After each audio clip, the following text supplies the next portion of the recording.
Welcome to double seven media. నేను మీ ఆదినారాయణ. మొదట్లో Janasena party ఏర్పాటు చేసినప్పుడు ఇతర రాజకీయ నాయకులకు అతీతంగా ఆ పార్టీ అధినేత పవన్ కళ్యాణ్ గారు రాజకీయాలు చేస్తారని అందరూ భావించారు. పార్టీలు తప్పు చేస్తే, నాయకులు ఏదైనా తప్పులు చేస్తే వారిని ప్రశ్నించడానికి జనసేన పార్టీ ఏర్పాటు చేయడం జరిగిందని అప్పట్లో పవన్ కళ్యాణ్ గారు చెప్పడం జరిగింది. రాను రాను ఆయన కూడా నేను కూడా ఇతర రాజకీయ నాయకులకు ఏమాత్రం తగ్గను, నేను కూడా రాజకీయాలే చేస్తాను అన్న రీతిలో ఇప్పుడు ఆయన వ్యవహార తీరు ఉంది. గతం నుంచి ఆయన తెలుగుదేశం పార్టీకి ఎక్కువ సానుభూతి పరుడుగా ఉన్నాడు అనడానికి వైఎస్ఆర్ కాంగ్రెస్ పార్టీ నాయకులు అనేక ఆరోపణలు చేస్తున్నారు. అప్పటి నుంచి ఆయన పార్టీ పెట్టినప్పటి నుంచి తెలుగుదేశం పార్టీకి కొంచెం సానుకూలంగా, వైఎస్ఆర్ కాంగ్రెస్ పార్టీకి వ్యతిరేకంగా పనిచేస్తూనే ఉన్నారు. అది అందరికీ తెలిసిందే, రాష్ట్ర ప్రజలకు తెలుసు, అందరికీ తెలుసు.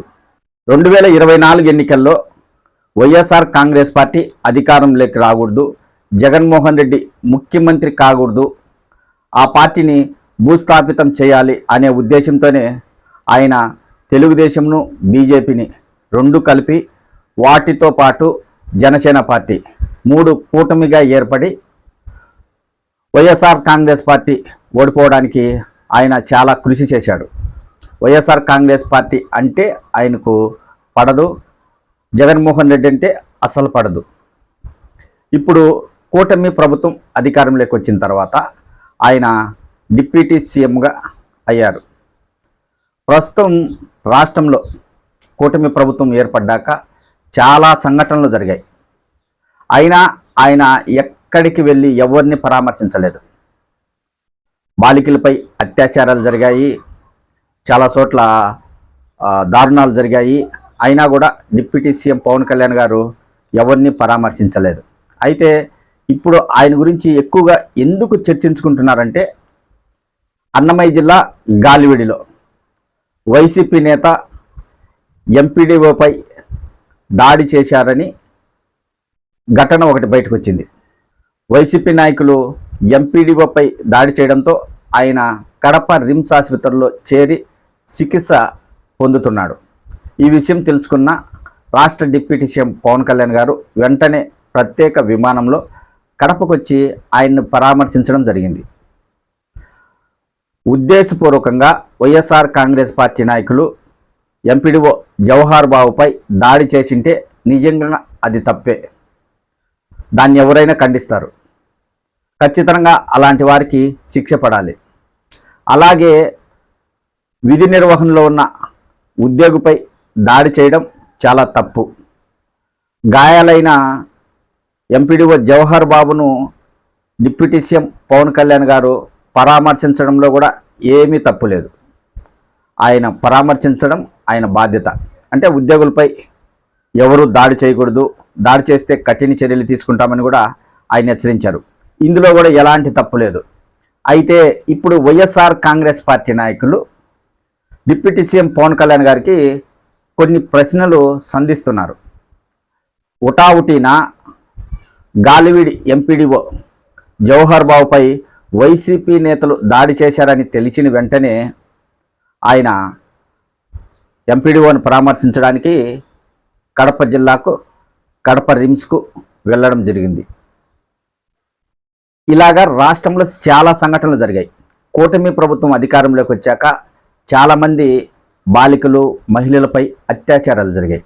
కానీ బాధిత కుటుంబాలను డిప్యూటీ సీఎం పవన్ కళ్యాణ్ గారు ఏ రోజు పరామర్శించలేదు. అంటే దీన్ని బట్టి చూస్తే కూటమి ప్రభుత్వం ఉద్దేశం వైఎస్ఆర్ కాంగ్రెస్ పార్టీ నాయకులను టార్గెట్ చేయడమే లక్ష్యంగా పనిచేస్తున్నారని అర్థమవుతుంది. జరుగుతున్న పరిణామాలు అలా ఉన్నాయి. డిప్యూటీ సీఎం పవన్ కళ్యాణ్ గారు ఆగమేఘాల మీద ఎంపీడీఓ జవహర్ బాబును పరామర్శించడంతో ఇది రాష్ట్ర సమస్యగా అందరికీ తెలిసిపోయింది. ఈ ఘటన గురించి రాష్ట్రమంతా చర్చించుకునేలా పవన్ కళ్యాణ్ గారు వ్యూహంగా అక్కడికి రావడం జరిగిందని వైఎస్ఆర్ కాంగ్రెస్ పార్టీ నాయకులు ఆరోపణలు చేస్తున్నారు. ఇప్పుడు వైఎస్ఆర్ కాంగ్రెస్ పార్టీ నాయకులు చేసే ఆరోపణలు ఏంటంటే, మచ్చుమరిలో 9 ఏళ్ల బాలికపై అత్యాచారం జరిగింది. తర్వాత ఆమెను కాలువలో పడేశారు. ఆ విషయం రాష్ట్రమంతా చర్చగా మారింది. అప్పట్లో ఆ కుటుంబాన్ని పరామర్శించడానికి డిప్యూటీ సీఎం పవన్ కళ్యాణ్ గారు వెళ్ళలేదు. అలాగే కూటమి ప్రభుత్వం అధికారంలోకి వచ్చాక దాదాపు 97 మంది మహిళలు, బాలికలపై అత్యాచారాలు, బలవన్మరణాలు జరిగాయి. ఇక్కడ ఎవరిని పరామర్శించలేదు. అదే కాకుండా వినుకొండలో రషీద్ అనే యువకుణ్ణి నడి రోడ్డుపై నరికి చంపారు. అప్పుడు కూడా పవన్ కళ్యాణ్ గారు స్పందించలేదు, వారి కుటుంబాన్ని పరామర్శించలేదు. కాకినాడలో జనసేన పార్టీకి చెందిన ఎమ్మెల్యే పంతం నానాజీ దళిత డాక్టర్పై దాడి చేశారు. బాధితుడైన డాక్టర్ను కూడా పవన్ కళ్యాణ్ గారు పరామర్శించలేదు. ఇలా చాలా సంఘటనలు ఆంధ్రప్రదేశ్ రాష్ట్రంలో కూటమి ప్రభుత్వం వచ్చాక జరిగాయి. చాలా విమర్శలు చేస్తున్నారు, ఆరోపణలు చేస్తున్నారు వైసీపీ నాయకులు. ఇవన్నీ ప్రశ్నలు అడుగుతుంది వైఎస్ఆర్ కాంగ్రెస్ పార్టీ నాయకులే. అన్ని అత్యాచారాలు, మరణాలు, మహిళలపై దాడులు జరిగినప్పుడు డిప్యూటీ సీఎం పవన్ కళ్యాణ్ గారు ఎక్కడికి వెళ్ళారు, ఎందుకు ఆ కుటుంబాలను పరామర్శించలేదని వైసీపీ నాయకులు ఇప్పుడు డిప్యూటీ సీఎం పవన్ కళ్యాణ్ గారిని ప్రశ్నిస్తున్నారు. ఆయన వచ్చిన కడప జిల్లాలోని సింహాద్రిపురం పరిధిలో ఒక కుటుంబం అప్పుల బాధ తట్టుకోలేక 4 ఒకేసారి మృతి చెందారు. ఒక రైతు కుటుంబం, తండ్రి, ఆయన భార్య, 2 పిల్లలు, 4 మృతి చెందారు. ఆయన వచ్చినప్పుడు ఈ సంఘటన కూడా ఆయనకు తెలుసు. కానీ వారిని ఎందుకు పరామర్శించలేదు అనేది కూడా ఇక్కడ చర్చగా వస్తుంది.